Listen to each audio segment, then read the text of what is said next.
Hi everybody, Levi Clay here, owner of guidedpracticeroutines.com, where we practice together to progress faster. Check us out at the link in the description, where we're offering a completely free 30-day trial in celebration of our most recent anniversary. Check us out and get access to over 200 hours, yes, I said hours there, of guided practice routines, lessons, courses, transcriptions, and a whole bunch more. I'm sure you'll enjoy it. Right, this is day number 16 of our 30 days of better guitar practice. And in yesterday's lesson, we did Frank and Marley style arpeggio stuff. Now, or to a lesser degree, Greg Howe style arpeggio stuff. And for me, the thing with someone like Greg, great player, like wonderful player, a very creative player in terms of the musical ideas he's able to extract from the instrument based on its geometry, which is a really, really clever way of saying pattern-based player. Not in a negative way. You know, you take one idea and we learn to explore that one idea in every position. So if I'm looking at the guitar, what we did yesterday, so we took these arpeggios, diatonic, and we put, patterns in them. All these things that are technically patterns that you can play. And we applied them to different scale positions. But a way that I find practice to be more interesting is to force ourselves into position. So today I want to take those same diatonic arpeggios, but instead of moving them along the neck, taking one position and playing that position in lots of different places, I want to force myself to play all of those arpeggios in just one position. So in this lesson, we're going to stick around our E shape. We're going to play all those diatonic arpeggios, but around this position. So we don't get to just take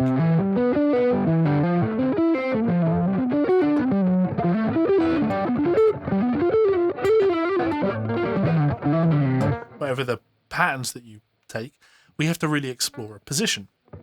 So we know or at least if we don't, go back and watch yesterday's video, C major 7, D minor 7, E minor 7, F major 7, G7, A minor 7, B minor 7, flat 5, C major 7.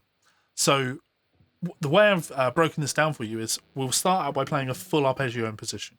So the way we want to think about this is think of the name of the arpeggio, think of the intervals, and we want to really make sure we can play those. So C major 7, 1, 3, 5, 7, 1, 3, 5, 7, 1.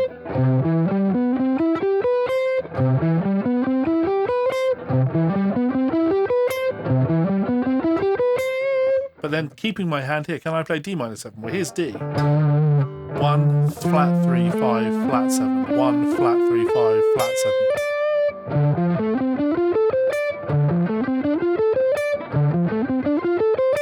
E minor 7.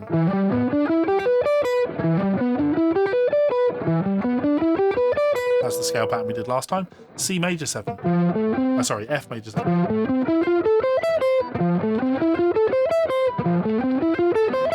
G7.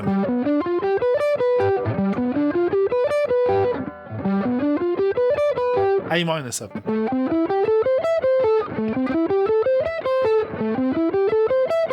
B minor 7 flat 5.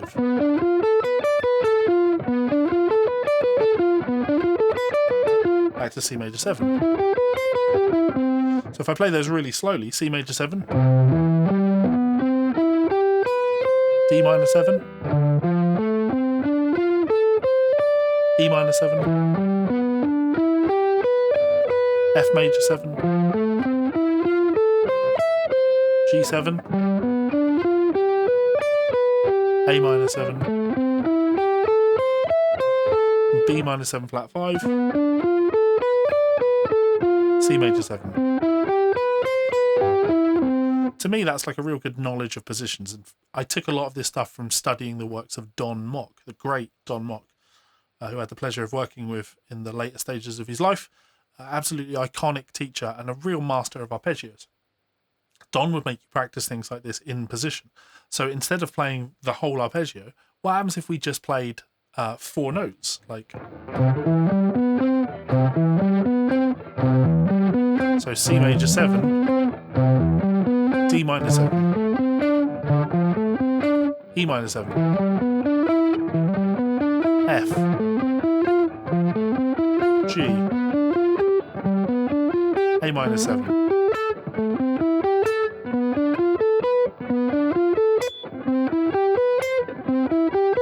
Now I played each one of those arpeggios twice, but in the exercise we're only going to play them once. So we'll go C major 7, D minor 7, E minor, F, G, A, B minor, C, sorry.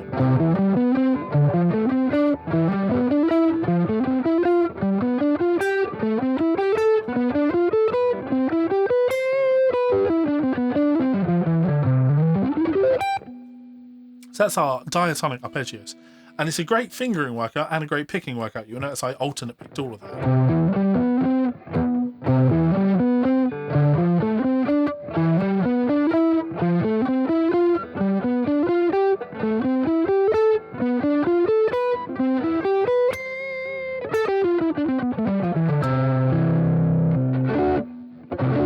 Apparently we're Lydian. Right, so that's my first example, or my first small arpeggio example. Then I want to make things a little bit more challenging. So what we do in the next exercise is we're not going to have a gap. So before we had 1 and 2 and 3, 4, 1 and 2 and 3, 4, 1 and 2 and 3, 4. We're not going to do that. We're going to go 1 and 2 and 1 and 2 and 1 and 2 and G7 to A minor 7, B minor 7 flat 5, come home to the C.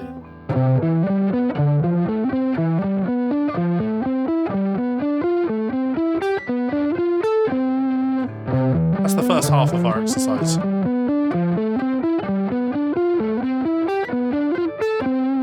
Nice and slow. C major 7, D minor 7, E minor 7, F major 7, G7, A minor 7, B minor 7 flat 5. End on the C. Okay, that sounds good. All right, how can I make this a little bit more interesting?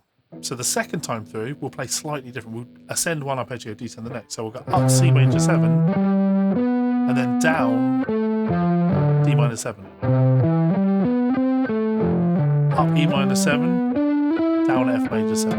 Up G7, down A minor 7. Up B minor 7, flat 5, and then on the 7 of C major. So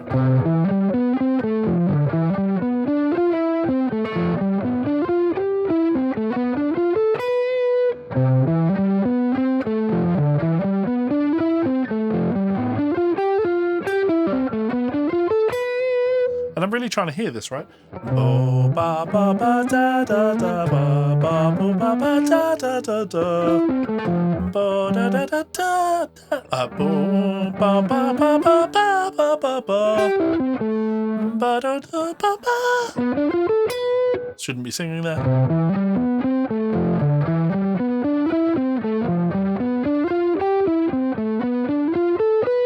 Put the two exercises back to back, just ascending.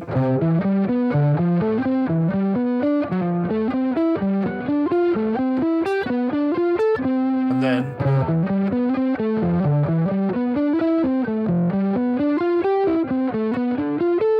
wonderful alternate picking workout. So that's our penultimate exercise. Our final exercise, I was like, okay, so how can I challenge you with this? I wanted to stay essentially in position. It would be easy for me to say, okay, well, let's do that around our A shape. Let's do that around our C shape. All of that is great. But I wanted to see if I could play some more interesting lines. So same idea. But now we're going to break up the arpeggios into more interesting fingerings. So if we take a look, I'm going to start by playing. So this is C major 7, 1, 3, 5, 7. And then we're going to come down D minor 7. Then we're going to go up E minor 7, down F major 7, and then we'll go down G7, up A minor 7, B minor 7 flat 5, and on C. So this one's relatively straightforward.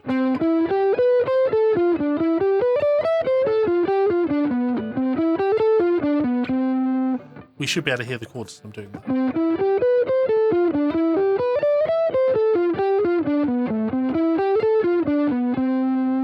Then I wanted to play something really interesting. So the final time through, we play this.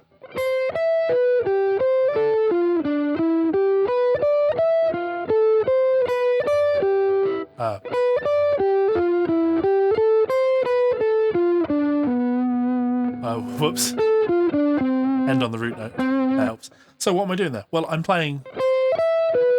That's root, third, 7, 5th of C major.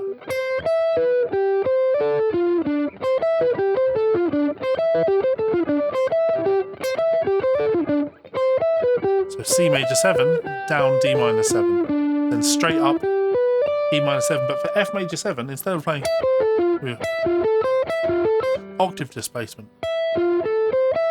it's like playing, but we're playing the first note an octave higher.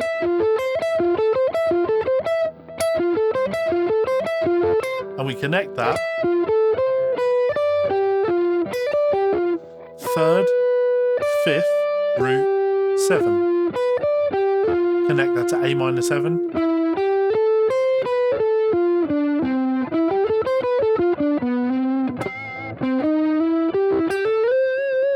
So slowly.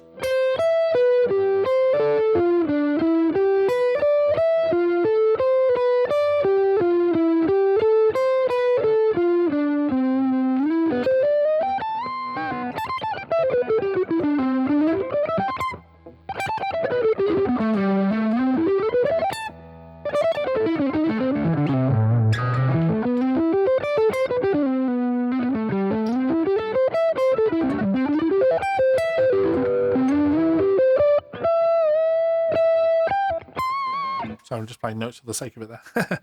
So lots of arpeggios to work with there. And as you can see, when I move around the fretboard like that, there's like a freedom in the things that are happening.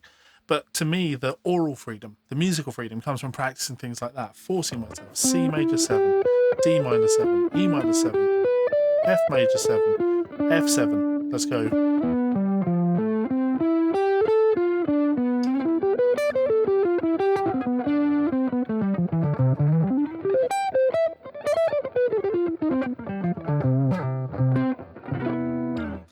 Experimentation is definitely the way. So, full routine there is like 6.5 minutes. So let's play that routine together in its entirety. It sounds like this.